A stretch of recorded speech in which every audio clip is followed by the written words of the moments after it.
अस्सलाम गाइस। आज हम प्राइड एंड प्रेजुडिस जो जैन ऑस्टन का नावल है उसमें कुछ इंपॉर्टेंट क्वेश्चंस जो एग्ज़ाम से रिलेटेड है उनको डिस्कस कर लेते हैं। तो वीडियो को आखिर तक देखें और हमारे चैनल को सब्सक्राइब कर लें। तो इस क्वेश्चन में सबसे पहले थीम्स ऑफ जो प्राइड एंड प्रेजुडिस है, थीम्स इसमें क्या क्या आती हैं। थीम्स इसमें है जी, पहले तो प्राइड एंड प्रेजुडिस एक खुद थीम है। इसके अलावा लव एंड मैरिज की थीम है इस नावल में। जैसे शादी और प्यार मोहब्बत जैन ऑस्टन के ज़्यादातर नावल्स में यही थीम होती है। और उसके अलावा सेल्फ कॉन्शियसनेस एंड इंडिविजुअल जो रिस्पॉन्सिबिलिटी होती है सोसाइटी को लेकर, उसके बारे में इस नावल में बोला गया है, बात की गई है। फिर इसमें रियलिटी और जो अपीयरेंस है उसमें दोनों में फ़र्क करने के बारे में इस नावल में डिस्कस किया गया है कि जो कुछ हमें नज़र आता है हकीकत में ज़रूरी नहीं कि वैसा ही हो। तो ये पॉइंट्स हम डिस्कस करेंगे, तो आपने इनको आखिर तक देखना है। और ये जो लिटरेचर साथ लिखा हुआ आ रहा है, इसको बेशक आप जो है वो स्क्रीनशॉट्स लेकर रख लें और फिर इनको पढ़ लें। फिर इसके बाद अगर आप ऑडियो सुनेंगे तो इसमें आपको ज़्यादा आसानी होगी और बेहतर समझ आएगी।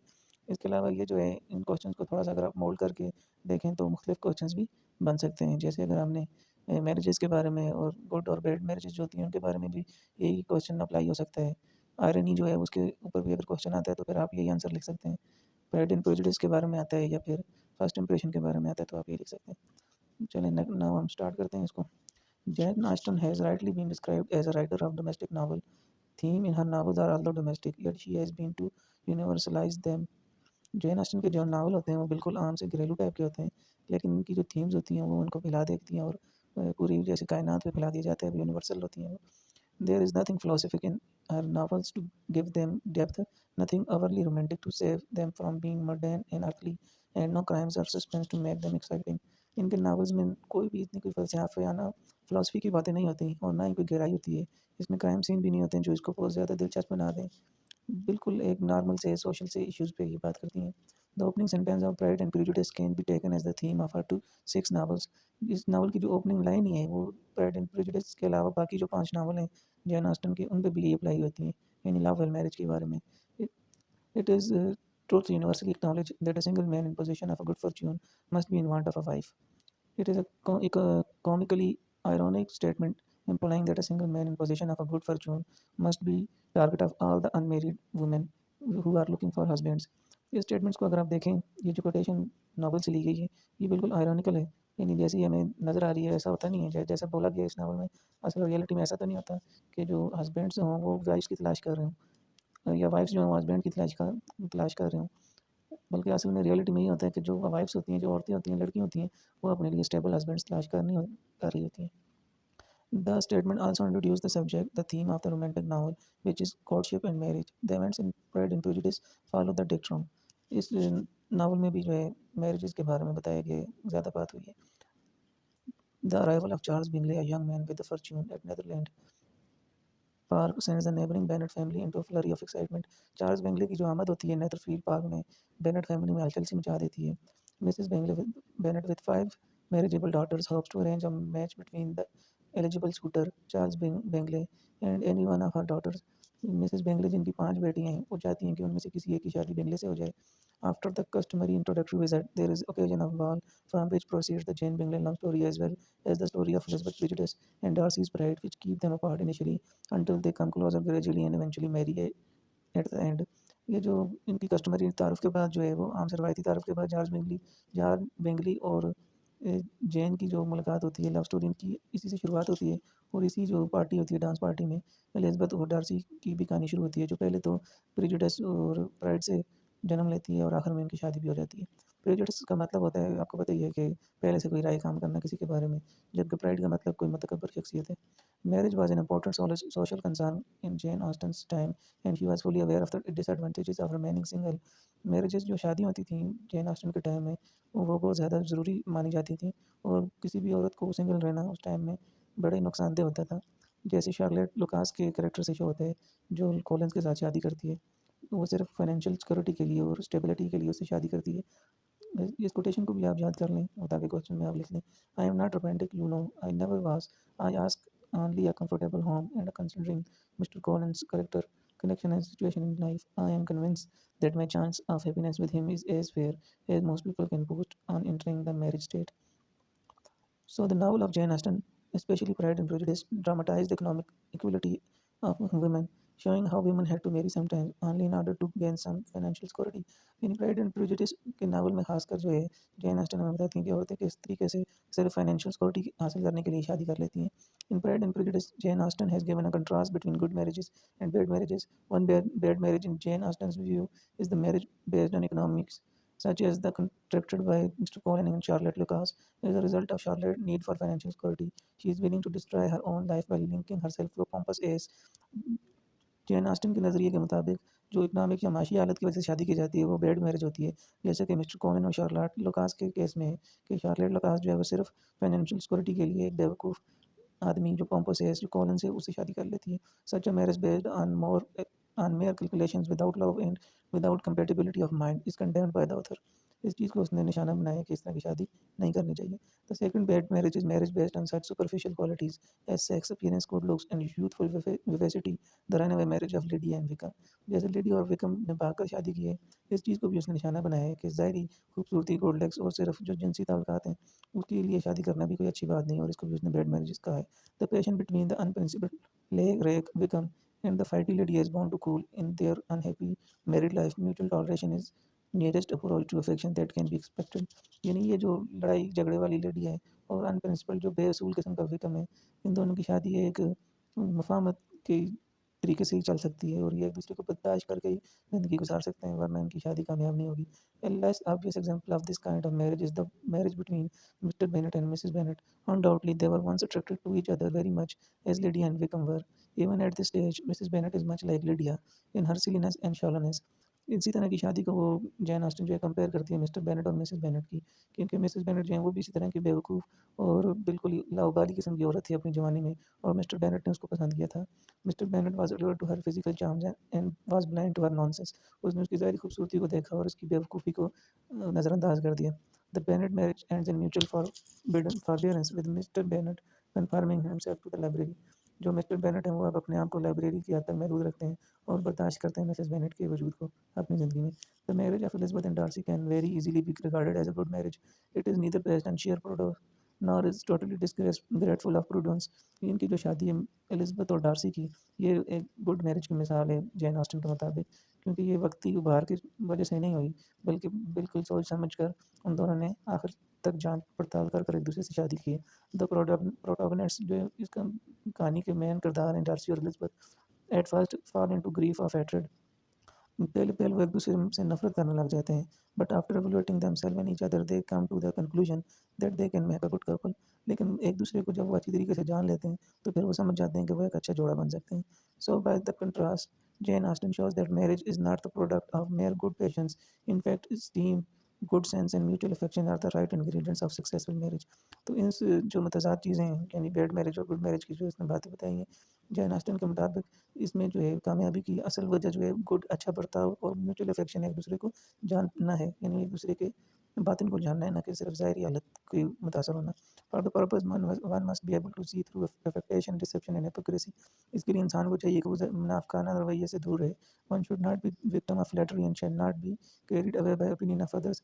इस और जो इंसान इससे बचने के लिए उसको चाहिए कि वो चापलूस लोगों से दूर रहे और दूसरों की राय को भी अपने ऊपर मुसल्लत ना करे.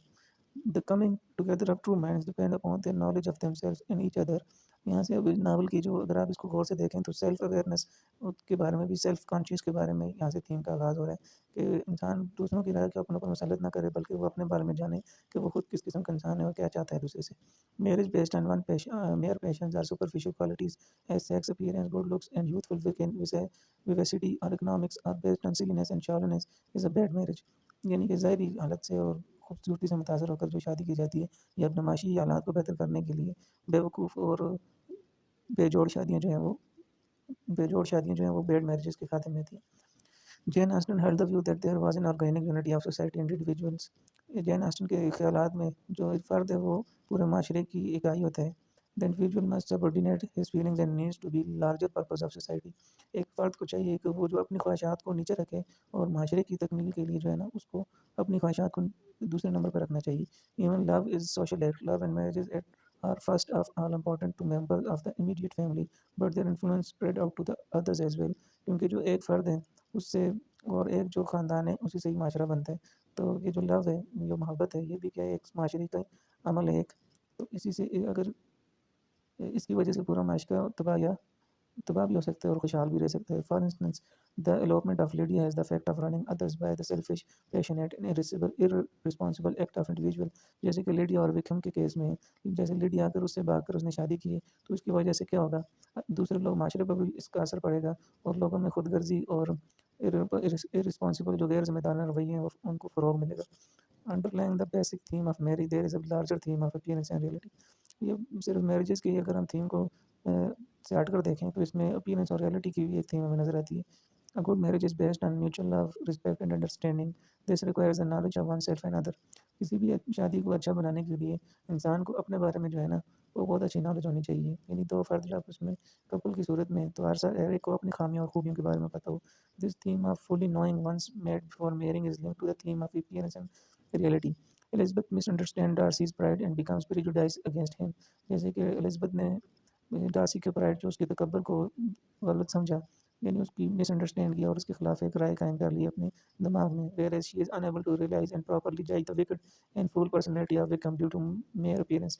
जबकि विक्रम की जो फुल पर्सनैलिटी है, यानी जो वो धोखाबाज है, उसको उसने प्रॉपरली जज नहीं कर सका।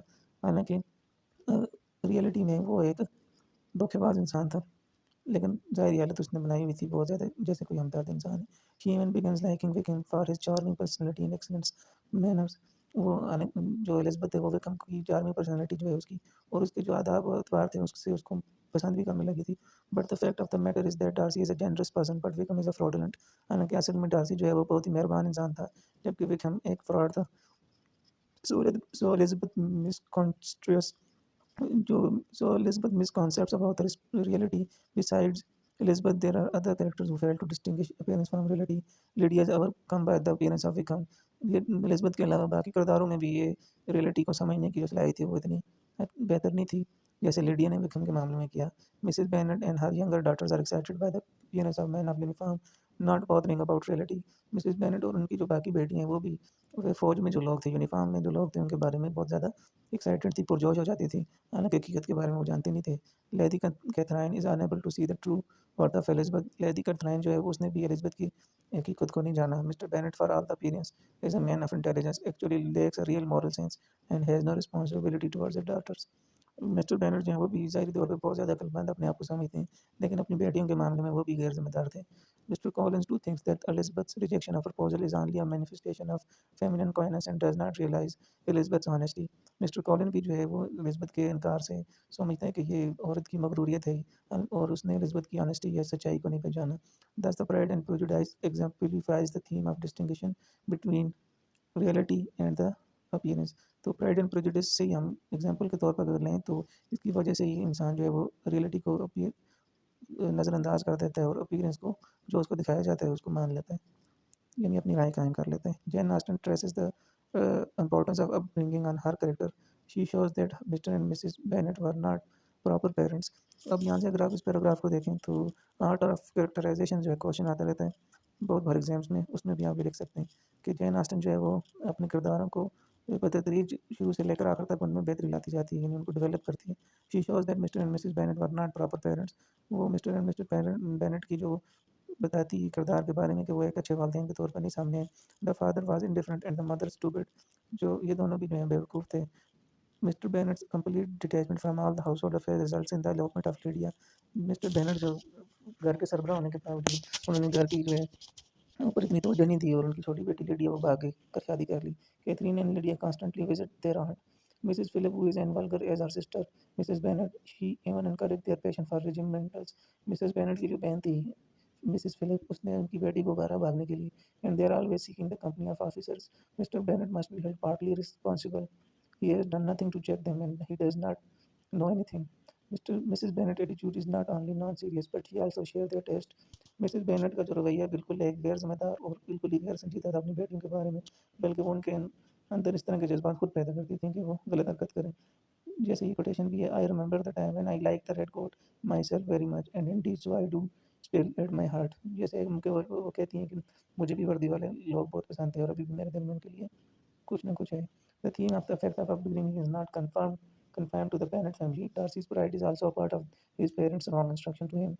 ये जो गलत गलत जो परवरिश करने की बात है सिर्फ बेनेट फैमिली तक ही महदूद नहीं है, बल्कि डार्सी के वालिदैन ने उसको भी उसकी अपब्रिंगिंग भी कोई इतनी अच्छे तरीके से नहीं की। And he himself acknowledges that fact, और वो इस चीज़ को खुद भी मानता है। Similarly, Mr. Collins has suffered as the greatest part of his life had been spent under the guidance of an illiterate and miserable father. Mr. Collins की परवरिश में भी उसके फादर की बहुत बड़ी गैर जिम्मेदारी है और उसकी रहनुमाई ठीक तरीके से नहीं हुई। Another theme of novel is the pride and prejudice of two protagonists. जो सबसे आखिरी और मेन जो थीम है इस नावल की, प्राइड एंड प्रेजुडिस, जो इनका टाइटल भी है नावल का, वो भी हमें बताता है इन दो जो प्रोटोगनिस्ट मेन करदार हैं इस नावल की उनकी रवैयों के बारे में। The novel traces the relationship between Darcy and Elizabeth, hindered by the pride of Darcy and the prejudice of Elizabeth. Pride leads to prejudice and the prejudice invites pride.